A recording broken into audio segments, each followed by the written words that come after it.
আজকের এই ভিডিওতে আমি আপনাদের সাথে শেয়ার করব কিভাবে কোনো রাইস কুকার কিংবা ইলেকট্রিক চুলা ছাড়া আমি 500 টাকার গ্যাস দিয়ে পুরো মাসের রান্না করি। আসসালামু আলাইকুম, কেমন আছেন সবাই? আশা করছি আপনারা সবাই ভালো আছেন, সুস্থ আছেন। আলহামদুলিল্লাহ, আমরাও ভালো আছি। চলে আসলাম নতুন আরেকটি ভিডিও নিয়ে আপনাদের মাঝে। আশা করছি আমার আজকের এই ভিডিওটি আপনাদের কাছে ভালো লাগবে। এইখানে সকাল থেকে ভিডিও শুরু করেছি। মিষ্টি কুমড়া ভাজি করে নিচ্ছি। সকালে ভাত রান্না করেছি, তরকারি রান্না করেছি অল্প করে একটু। আর এদিকে মিষ্টি কুমড়া ভাজি করে নিচ্ছি।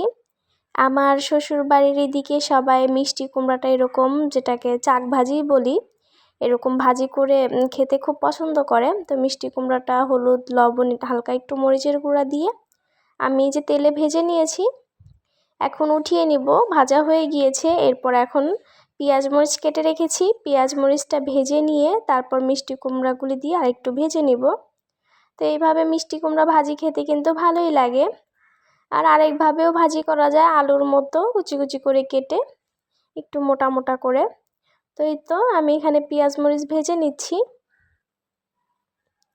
এই ভাজি কিন্তু আমি আমার শ্বশুরবাড়িতে এসে খাওয়া শিখেছি দুটাই। তো এই তো আমি কিন্তু মিষ্টি কুমড়াগুলি দিয়ে নিয়েছি, পেঁয়াজ মরিচ একটু হালকা লবণ আর হলুদ দিয়েছিলাম, দিয়ে ভালো করে ভেজে নিয়েছি। এরপরে যে মিষ্টি কুমড়াগুলি দিয়ে একটু নেড়ে চেড়ে এই যে উঠিয়ে নিয়েছি। এখন সকালের খাবার খেতে হবে। রাহিয়ার বাবা খেয়ে চলে যাবে। তো বেশি করে আলু দিয়ে পেঁয়াজ দিয়ে আমি ছোট মাছ রান্না করেছিলাম আর মিষ্টি কুমড়া ভাজি করেছিলাম। এটা দিয়ে আমরা সকালের খাবারটা খেয়ে নিব। আমার না এইভাবে দেশি আলু দিয়ে বেশি করে পেঁয়াজ দিয়ে ছোট মাছ রান্না করলে খেতে অনেক ভালো লাগে। রাহিয়াকেও দিয়ে দিচ্ছিলাম আর রাহিয়ার বাবাকে তো ডাকছি। খাবার রেডি করলে আসলে ছেলেদের এটা কি স্বভাব নাকি আল্লাহই জানে, খাবার রেডি করলে তখন আর খেতে আসার কথা মনে থাকে না, ডাকতে ডাকতে হয়রান হয়ে যেতে হয়। আর খাবার যখন রেডি না হয় কিংবা রান্না বাড়া করতে লেট হয়ে যায়, তখন তারা যে এমন পরিমাণ তাড়া দেয় যে তাড়াতাড়ি করো, সময় নাই, হ্যান ত্যান, এইরকম তাদের অবস্থা। তো এই তো আমরা সকালের খাবারটা খেয়ে নিচ্ছি। আর এখন চলে আসি শুরুতে যে কথাটা বলেছিলাম সেই কথাটা শেয়ার করে আপনাদের সাথে। এই যে এটা আমাদের গ্যাসের যে কার্ড, আমাদের বাসায় মিটারের গ্যাস। তো মিটারে গ্যাসটা রিচার্জ করতে হয় এই কার্ডটা দিয়ে। এই কার্ডটা দোকানে নিয়ে এই কার্ডে প্রথমে রিচার্জ করে নিতে হয়। তারপর এই কার্ডটা মিটারে শো করিয়ে মিটারে গ্যাসটা আনা হয়, তখন আর কি মিটারটা ওপেন হয়। তারপর আর কি চুলায় গ্যাস অন হয়ে যায়। তো এই তো কার্ডে কিন্তু গ্যাস রিচার্জ করে নিয়ে এসেছি, তাই আপনাদের সাথে শেয়ার করছি। এটা কার্ডটা। আর এই যে মিটার সিস্টেমটা অনেক অনেক ভালো। যারা কিনা মিটারের গ্যাস ইউজ করেন তারা বলতে পারবেন। এই যে এখানে কিন্তু আমি 600 টাকা রিচার্জ করেছি এই কার্ডে। আগের ভিডিওতে দেখেছিলেন আমি গ্যাস রান্না করতে করতে গ্যাস চলে গিয়েছিল, তো গ্যাসটা ধার করেছিলাম। তো এখানে আমি 600 টাকা রিচার্জ করেছি। মাঝে মধ্যে 1000 টাকা রিচার্জ করি, ওইটা প্রায় 2 মাসের মতোই চলে যায়। তো এখানে 600 টাকা রিচার্জ করা হয়েছে। এই 600 টাকা দিয়ে আল্লাহর রহমতে আমাদের প্রায় পুরো মাসটাই চলে যাবে।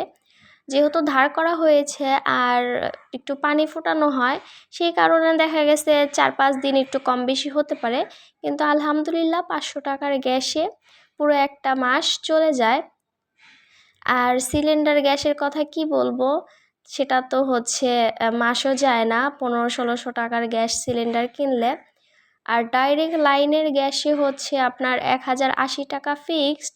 আর এখানে 500-600 টাকা রিচার্জ করলে পুরো মাস চলে যায়।